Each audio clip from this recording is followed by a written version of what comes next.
Graça e paz.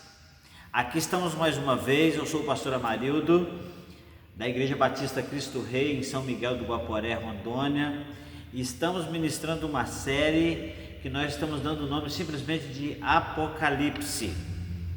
Nós até então já temos vivenciado pelo menos 4 ministrações nessa série, e as 4 ministrações que nós tivemos até então ficaram apenas no capítulo 1 de Apocalipse. Falamos, por exemplo, dos efeitos causados pelo simples pronunciar da palavra Apocalipse, porque nós aprendemos a associar essa palavra ao caos, à desolação, às destruições.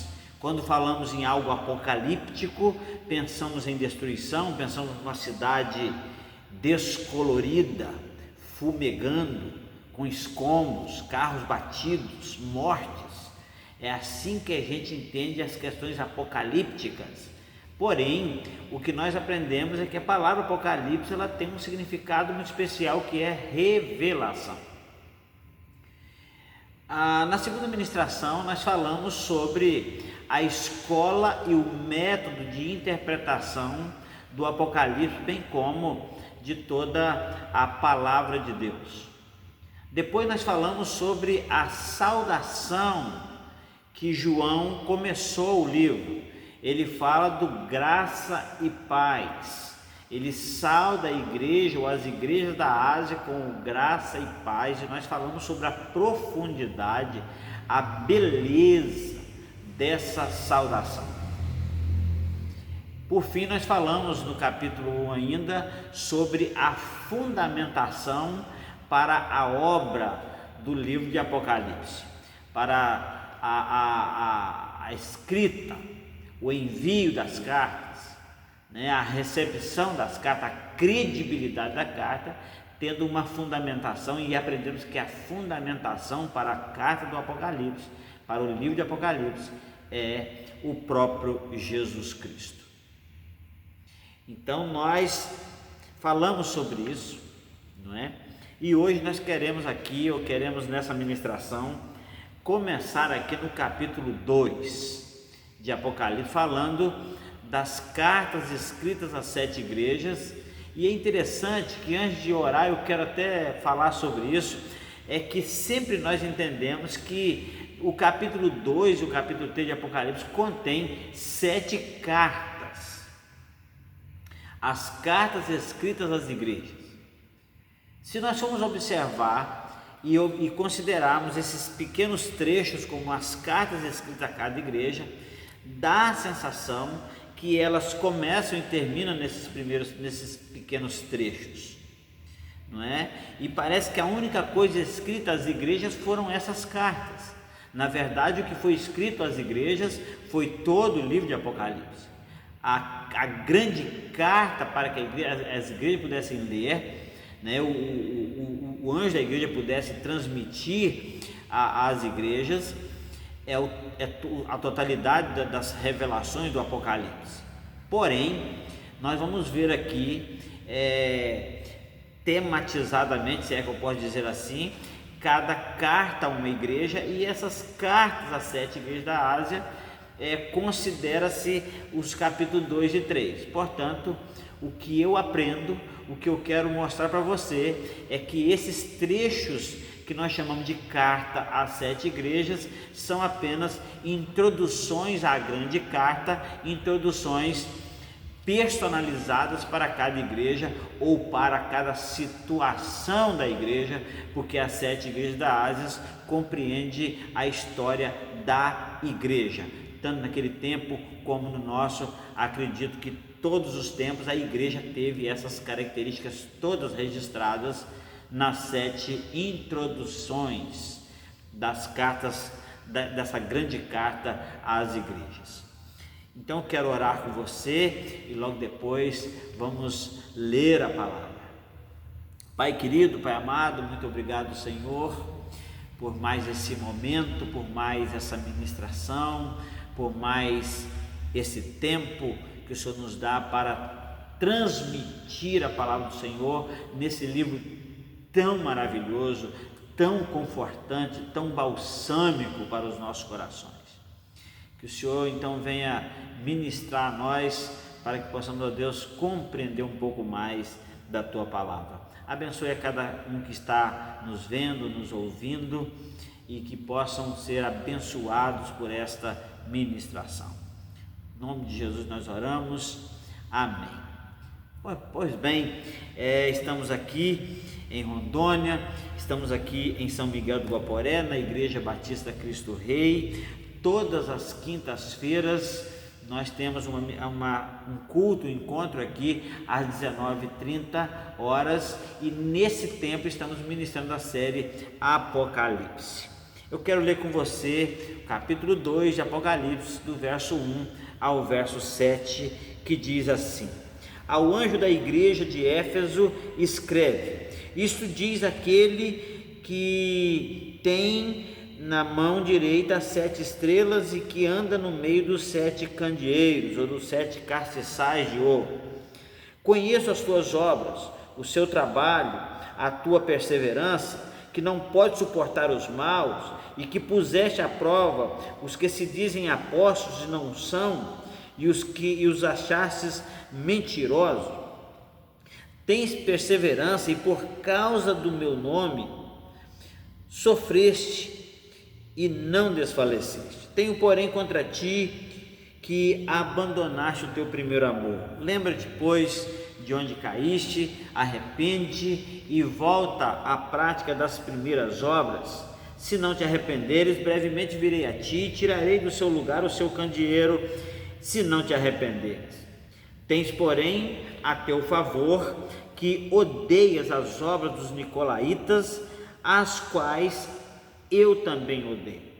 Quem tem ouvidos, ouça o que o Espírito diz às igrejas. Ao que vencer, dar-lhe-ei de comer da árvore da vida que está no paraíso de Deus. Pois bem, esse texto que eu li é considerado a carta à igreja de Éfeso. Como eu tenho dito, e vou lembrar disso aqui durante as ministrações sobre as cartas às igrejas, que a compreensão que eu tenho tido nesse período é que todo o Apocalipse é a carta que foi escrita a toda a igreja, a todas as igrejas. E como cada igreja representa uma situação, representa um comportamento, representa um tipo de erro cometido, de falhas cometidas, então a cada uma dessas igrejas é feita uma introdução para entrar na grande carta, que é o livro do Apocalipse. E a carta de Éfeso, Jesus começa se apresentando, e ele se apresenta como aquele que tem na sua mão direita 7 estrelas e anda no meio dos 7 castiçais. Jesus está falando exatamente que ele é o Deus da comunhão, é aquele que ama a comunhão, aquele que tem o cuidado, o domínio, o controle, sobre a proteção, sobre os pastores, os anjos, as estrelas da igreja, e ele anda no meio da igreja. Ele está falando da comunhão da igreja com ele, até porque a igreja é o próprio corpo dele, e ele anda no meio. Estar no meio significa que Jesus é o centro. E isso é uma forma de Jesus já começar falando para a igreja onde ele quer chegar com isso. Ele começa falando que ele é aquele que está presente na igreja, que anda no meio da igreja, que tem os líderes da igreja nas suas mãos. Ele está falando de comunhão dele com a igreja. Então ele começa a citar aqui algumas situações muito interessantes. A primeira coisa que ele fala é o seguinte: eu sou onisciente, eu conheço as suas obras, eu tenho acompanhado você, a igreja é minha, e é por isso que eu acompanho ela desde o tempo dos primórdios da sua história. E ele fala o seguinte a você como igreja: eu quero dizer para você que eu conheço as suas obras, o que tens feito, eu conheço o teu trabalho, eu conheço a sua perseverança. E ele começa a falar e dá esses elogios, fala: você é uma igreja perseverante, eu conheço o teu trabalho, a tua perseverança, e entendo que você é uma igreja que tende a ter um coração bom, tem que ser, de zelar pelo bem, você não suporta os maus. Ele fala disso, ele fala que essa igreja no passado, ela colocou aqueles que se chamavam apóstolos, se autodenominavam apóstolos, mas não eram, e os acharam mentirosos, Ele está elogiando a igreja por um passado abençoador. Tanto é que ele vai citar esses elogios e vai colocar como no tempo passado. Por exemplo, ele fala: puseste à prova, sofreste por causa do meu nome. Ele está falando de um tempo glorioso, ele está falando das primeiras obras da igreja, ele está falando de um momento digno de elogio, de um tempo digno de elogio. E é interessante, se você analisar bem, ele está colocando isso aqui num tempo passado. Mas ele fala assim: mas eu tenho contra ti algo que aconteceu ainda nesse tempo, relacionado ao tempo passado. Ele fala: eu tenho que falar com você que você deixaste. Ele está falando: eu tenho contra ti que deixaste, que você deixou, e deixou ou deixaste, está falando de um tempo anterior àquele momento que ele está falando.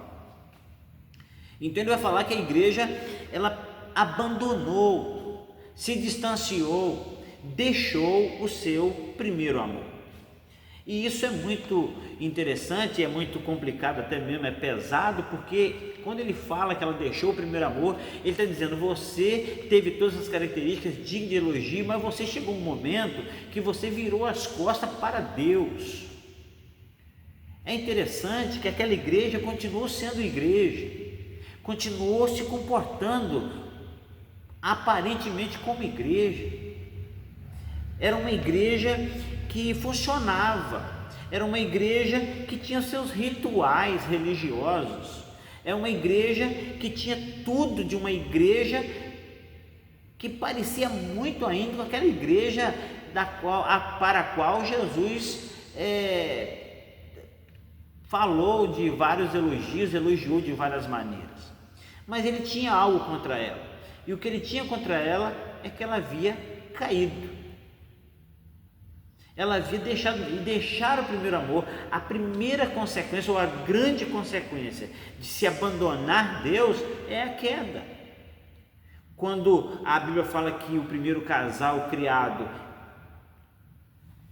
foi acometido de uma queda, é porque eles abandonaram a Deus, eles deixaram de seguir os princípios e as orientações do Pai, que estava em comunhão anteriormente com eles decidiram por ouvir a voz de uma serpente e tocar naquilo que não era para ser tocado e caírem da comunhão com Deus. Deixar o primeiro amor propicia uma queda, antecede a queda. E aí Jesus vai dizer assim: você deixou o primeiro amor, e isso foi uma queda. Isso foi a sua grande queda. Ele está falando da igreja. Eu quero que a gente sempre lembre disso. E aí ele vai dizer o seguinte: você caiu. Você caiu. Mas você caiu, mas você continua sendo a minha igreja. Uma igreja que tropeçou e caiu. Uma igreja que virou as costas para o seu Criador, para o seu Deus.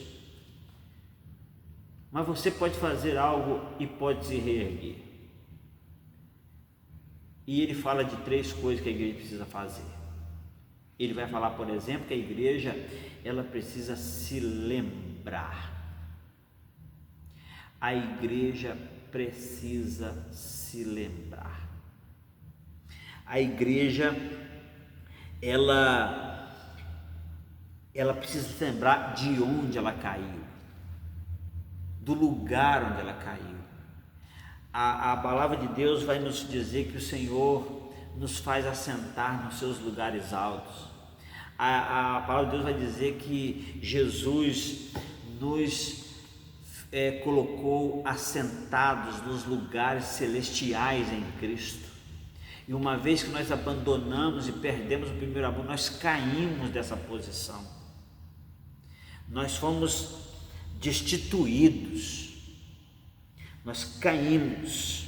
E aqui então vai dizer que aquela igreja, ela precisava de se reerguer, mas para isso ela precisava lembrar de onde tinha caído, e lembrar. Quando olhamos para a trajetória da igreja, nós vamos observar, por exemplo, Mateus capítulo 16, a partir do verso 13, acredito que até o verso 19 ou 20, vai falar de um momento onde Jesus tem uma conversa com os discípulos e ele pergunta para os discípulos: o que as pessoas dizem ser o Filho de Deus? E vocês, o que vocês dizem? Eles disseram assim, e Pedro levanta e fala: tu és o Cristo, o Filho de Deus vivo. Quando ele fala isso, no verso 18, capítulo 16 de Mateus, ele vai dizer o seguinte: sobre esta pedra edificarei a minha igreja. Está falando de um tempo futuro. Ele não está falando eu estou edificando agora a minha igreja. Ele está prometendo a edificação, o estabelecimento da sua igreja na terra. Então ele cumpre o seu propósito, morre na cruz do Calvário por nós, ressuscita dentre os mortos, orienta os seus discípulos e diz: olha, vocês fiquem em Jerusalém, eu vou para o Pai, mas vocês fiquem aqui até que do alto vocês sejam revestidos de poder, de autoridade, e a partir daquela autoridade a igreja seria a igreja prometida em Mateus 16, 18, e a Bíblia vai contar que os discípulos ficaram ali orando, era cerca de 120 pessoas, ficaram no cenáculo ali orando, até que no capítulo 2 nós vamos encontrar o Espírito Santo chegando na igreja, inaugurando a sua chegada, estabelecendo a igreja, e ali há um movimento tremendo, um avivamento, e as pessoas vêm ver o que estava acontecendo. Pedro então se levanta e começa a pregar, e começa a explicar o que estava acontecendo.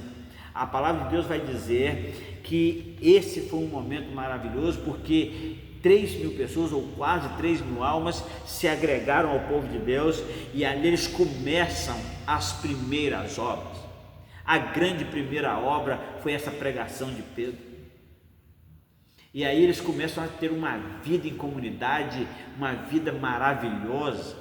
A Bíblia diz que eles perseveravam na doutrina dos apóstolos, na comunhão, no partir do pão, nas orações. Toda alma havia temor, eles compartilhavam o que tinham. Diz a Bíblia que eles estavam juntos e tinham tudo em comum. E a Bíblia diz que maravilhas e sinais eram feitas pelos apóstolos por causa do ambiente de comunhão que aquela igreja vivia, daqueles primeiros momentos da igreja. A igreja começou a crescer assustadoramente, se espalhar, e ela foi crescendo à medida que a igreja foi crescendo. A Bíblia fala que eles foram se expandindo pelo mundo. Vem o apóstolo Paulo, e o apóstolo Paulo, quando escreve aos Coríntios, por exemplo, quando ele escreve aos Romanos, logo na primeira carta que ele escreve ali, na cronologia, na organização do cânon bíblico aqui, quando ele fala aos Romanos, ele já começa a exortar a igreja quanto à necessidade de reapresentarem-se a Deus. Eu rogo que apresentem os vossos corpos em sacrifício vivo, santo e agradável a Deus. Ele fala de vários tipos de situações pecaminosas dentro da igreja. Ele vai falar em Coríntios, por exemplo, que eles precisavam parar com o partidarismo, com a infantilidade espiritual, com a criancice espiritual, e fala que há um espírito de divisão, um espírito de contenda, um espírito de partidarismo entrou na igreja, começou a dominar o pensamento, a visão, a ideia das pessoas. A igreja estava caída, a igreja caiu porque agora o grupo da igreja, que era tão unido, que perseverava na doutrina dos apóstolos, na comunhão, no partir do pão e nas orações, agora um estava dizendo que era de Pedro, outro que era de Apolo, outro que era de Paulo, outro que era de Cristo. A igreja, se nós formos olhar a trajetória da igreja, houve uma queda. E quando é que a queda começa? A queda sempre inicia de um ponto, de um tropeço, de um empurrão. A queda começa quando os interesses e preferências humanas ocupam o lugar dos interesses e preferências do Senhor. Se você for analisar hoje, nós estamos incorrendo nessas mesmas situações. Nós queremos uma igreja que nos satisfaça, nós queremos uma igreja que acompanhe a nossa ideia. Nós queremos colocar a nossa visão, o nosso jeito. Nós queremos enfeitar a igreja do nosso jeito, nós queremos cantar os cantos que nós achamos mais bonitos. Nós queremos pregar de acordo com que a igreja vai se animar e vai se alegrar. Nós queremos fazer tudo baseado nos nossos próprios interesses. A Bíblia diz que as guerras que existem entre nós, elas existem por causa dos nossos desejos carnais que guerreiam dentro de nós. Quando os interesses humanos, as vontades humanas, os sonhos humanos, a sabedoria humana, ela toma conta, toma o lugar onde era para a sabedoria de Deus, o interesse de Deus, o propósito de Deus, os sonhos de Deus, então a igreja está em queda. Quando nós vamos cantar, nós perguntamos para o Senhor o que Ele quer ouvir. Quando nós vamos construir um prédio, nós perguntamos para Deus como que Ele quer que seja o prédio. Quando a gente começa a olhar por esse lado, a gente pensa assim, realmente a característica não era simplesmente da igreja de Éfeso, é uma característica da igreja do Senhor em qualquer história, em qualquer tempo. Mas Jesus tem uma solução e Ele diz, olha, você precisa se lembrar, e lembrar é algo maravilhoso, porque quando a gente traz à memória os nossos erros, nós temos a possibilidade, nós temos a chance de chegarmos ao arrependimento. É por isso que ele fala, você precisa lembrar de onde caiu e se arrepender, porque não basta simplesmente lembrar, é preciso que haja arrependimento. Partindo disso, ele vai dizer, você precisa lembrar que de onde caiu, se arrepender, mas você precisa não ficar simplesmente no arrependimento, é preciso que haja conversão. E quando fala de conversão na igreja do Senhor é um negócio meio estranho, mas a verdade é que o Senhor diz assim, se o meu povo que se chama pelo meu nome se humilhar, orar, buscar a minha face e se converter dos seus maus caminhos, diz o Senhor, então ouvirei do céu, perdoarei os seus pecados e sararei a sua terra. A cura da terra não está, não depende da conversão da terra, depende da conversão da igreja. Ela não depende do perdão dos pecados do drogado, da prostituta, do bandido, mas ela precisa do perdão da igreja, porque através do perdão da igreja,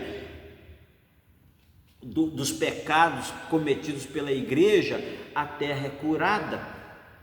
Então o Senhor falou, você precisa lembrar, você precisa se arrepender e você precisa voltar. Voltar aonde? Voltar em que posição? Voltar para o lugar de onde você caiu. E onde foi esse lugar? Foi na prática das primeiras obras.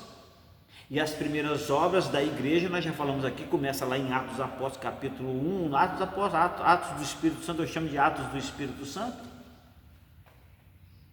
E aí nós vamos ver que ele vai dizer, se você não se arrepender, porque é preciso que haja um arrependimento, uma volta, uma conversão, e se isso não acontecer, ele fala o seguinte, brevemente virei a ti e tirei do seu lugar a sua autoridade, o seu brilho, a sua luz. Ele fala, tirarei do seu lugar o seu candeeiro, porque o Senhor Jesus está no meio dos 7 castiçais, ele está no meio dos candeeiros, e ele fala, eu vou tirar o seu candeeiro da comunhão com os outros que aqui estão.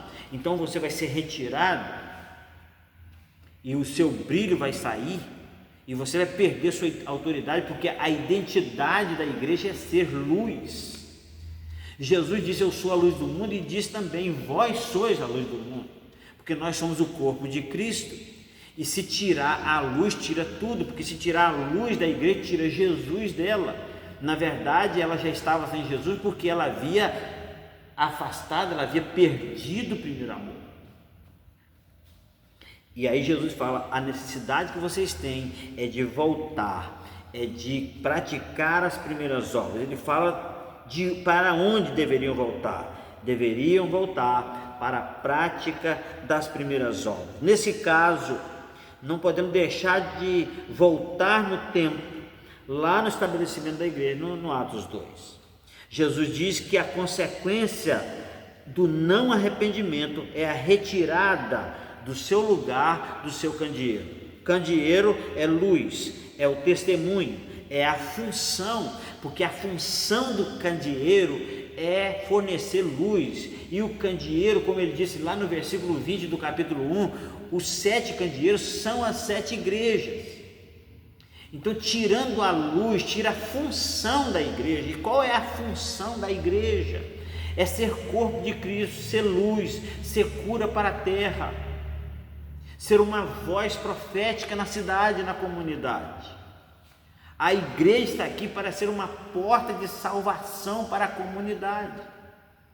E se é tirada essa identidade, tirada essa luz, tirado esse testemunho, tirada essa função, a igreja se torna um sal insípido que para nada mais presta a não ser pisada pelos homens e lançada fora, uma vez que ela perde a sua identidade. Mas aí Jesus vai dizer que essa igreja, ela tem um ponto a favor, que ela odeia as obras dos nicolaítas. Os nicolaítas eram um grupo infiltrado no meio do povo de Deus para perverter a moral, perverter os bons costumes, corromper as pessoas. E eles detestavam, e o Senhor falou: vocês estão certos nisso? Esse é um ponto que vocês têm a favor, é um ponto de vantagem, e vocês têm que voltar às primeiras obras, mas isso aí vocês preservaram. Isso é muito interessante. Então é importante pensar que o Senhor está aqui começando nessa primeira introdução à carta às igrejas. Ele fala à igreja de Éfeso, ele fala de elogios abençoadores, ele fala de comportamentos muito interessantes no passado, mas ele fala de uma queda, e ele acentua o fato de que essa queda, ela precisa ser revertida, ela precisa ser restaurada, a igreja precisa ser restaurada a sua posição, ela precisa voltar ao lugar de onde ela caiu. E aí ele vai dizer: a solução é essa, vocês precisam se lembrar de onde caiu, se arrepender e voltar para lá, voltar para as primeiras práticas. Sabe que eu fico pensando, meu amado irmão, você que está me ouvindo e que é a igreja do Senhor, sabe o que acontece? A igreja até hoje está lutando para voltar a ser uma igreja com comportamentos parecidos, pelo menos, com a igreja de Atos capítulo 2. A igreja tem lançado projetos. Na verdade, o projeto já está pronto. O que eu falo para a minha comunidade aqui é que a gente precisa parar de fazer plano e seguir o plano que já está feito. E o plano é esse. O plano é Atos capítulo 2, versículo 42 a 47. A igreja precisa voltar a esse lugar de comunhão, esse lugar de uma adoração que agrada a Deus. A Bíblia diz que aquele povo, eles tinham sinceridade de coração, eles comiam juntos, e sabiam que eles louvavam a Deus, e eles caíam na graça de todo o povo. E por causa disso, diz a palavra do Senhor, que o Senhor então acrescentava à igreja aqueles que iam sendo salvos. A igreja precisa voltar a partir desse ponto, senão nós vamos cair também na situação que vão se seguindo em cada igreja, como representatividade daquilo que acontece na igreja odierna, que acontece na igreja contemporânea, que acontece na igreja no século 21. É preciso que a gente entenda isso, querido. Há um aviso de alerta, e ele fala: quem tem ouvidos, ouça o que o Espírito diz à igreja. Ele está chamando a igreja a se despertar, a parar, a observar, a ouvir. Porque às vezes o barulho do nosso próprio egoísmo, o barulho do nosso orgulho, de nós acharmos que somos uma igreja já e que não precisamos de mais nada, sabe, impede que nós ouçamos o que o Espírito está dizendo. E é interessante notar que Jesus começa nessa primeira fase lembrando da comunhão, porque tudo começa quando quebra-se a comunhão com Deus. A queda começa com o abandono da comunhão com Deus. Foi o que aconteceu no Éden. E ele fala: vocês deixaram o primeiro amor, por isso caíram. E porque vocês caíram, vocês precisam lembrar de onde caiu, precisam se arrepender, precisam voltar. E a sensação que a gente tem é que a gente está procurando nas mais diversas literaturas, está procurando os mestres segundo os nossos próprios entendimentos. Nós estamos procurando uma maneira de voltar àquela igreja, sabe? Não é com estrutura, não é com planejamento de hoje, é com arrependimento, é com lembrar de onde caímos, é com nos arrependermos e voltarmos. É isso que a palavra está dizendo, está nos ensinando, porque o Apocalipse é para hoje, o Apocalipse é atual. E ele está nos mostrando isso. Ele fala assim: olha, eu estou te dando esse aviso porque eu quero que você vença. Porque ele fala assim: o que vencer? A pergunta que eu falo, nesse caso daqui da primeira carta às igrejas, a ideia aqui é vencer o quê? Eu acredito que a igreja de Éfeso, essa simbologia do Éfeso, a igreja precisava vencer pelo menos 3 coisas. O que a igreja precisava vencer? Primeiro, vencer aquilo que causava amnésia nela. Precisava vencer a amnésia espiritual, precisava recobrar a memória, precisava lembrar, voltar à consciência do que, não do que errou exatamente, mas do lugar onde estava quando errou, a posição que estava em Cristo. E essa igreja caiu, ela precisa vencer a amnésia espiritual, precisa vencer aquilo que impede a sua memória de lembrar de onde caiu.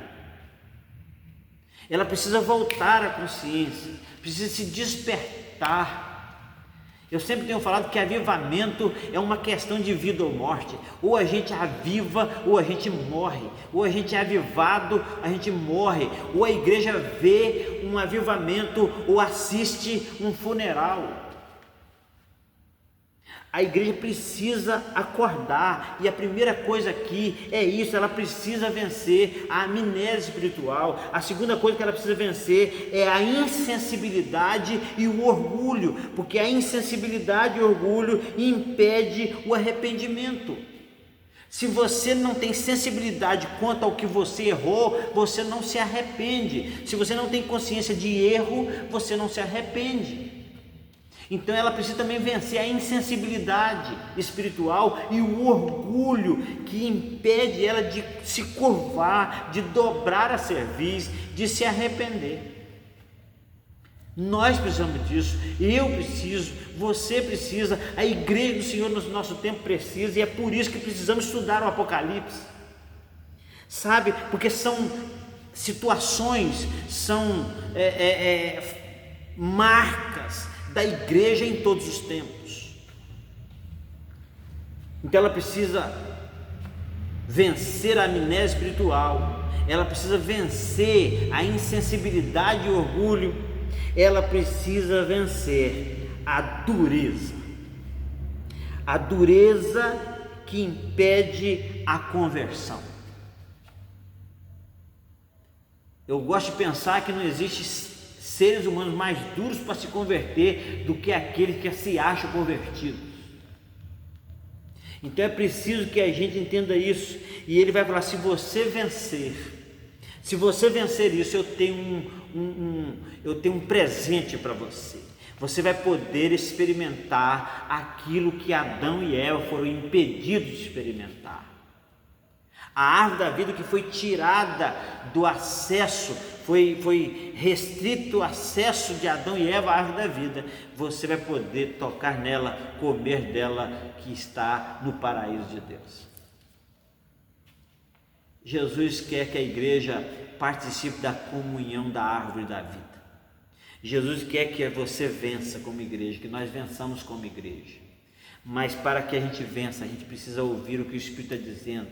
E que o Espírito está dizendo o seguinte: você está caído e precisa se levantar, e pode se levantar. E para se levantar, você precisa se lembrar de onde caiu, se arrepender e voltar à prática das primeiras obras. Que Deus em Cristo nos permita entender cada situação. Na verdade é isso que o Senhor está falando. Ele está prometendo, ele diz: dar-lhe-ei a comer da árvore da vida. O privilégio de comer da árvore da vida, sustento, comunhão, santidade. E eu quero concluir dizendo que nós vimos então o retrato da primeira característica da igreja. E a primeira característica que o Senhor traz à tona aqui é a queda. Mas não é só a queda, é a possibilidade, a condição de se reerguer, de vencer e de voltar a uma comunhão a ponto de comer da árvore da vida que está no paraíso de Deus. Olha que maravilha! Para que não fossem necessárias as próximas ou a próxima igreja a receber a carta, seria necessário resolver essa questão da queda. Jesus está deixando claro que as revelações são as mesmas, porque toda a igreja vai ter que experimentar o conhecimento de todo o Apocalipse. Porém, ele está dando uma introdução personalizada para cada situação. Por agora, nós vimos que Deus só falou de uma coisa: o abandono ao primeiro amor. Quando se fala do abandono ao primeiro amor, está falando do abandono ao próprio Deus, porque Deus é amor e foi Ele quem nos amou primeiro. É preciso que a gente entenda isso. E esse abandono resultou na queda. Resultou na queda, no distanciamento, na falta de comunhão. Oremos para que possamos ouvir, vencer e nos apropriarmos da promessa. Que você e eu possamos orar, clamar a Deus, para que possamos ouvir o que o Espírito diz, vencer o que impede o arrependimento e tomar posse da promessa da árvore da vida. Que Deus em Cristo te abençoe e até a próxima ministração, que vamos continuar falando sobre isso, e a próxima será então falar da igreja, do aspecto da igreja que aqui traz a ideia da igreja de Esmirna. Que Deus em Cristo te abençoe e até lá. Muito obrigado por estar conosco. Deus te abençoe.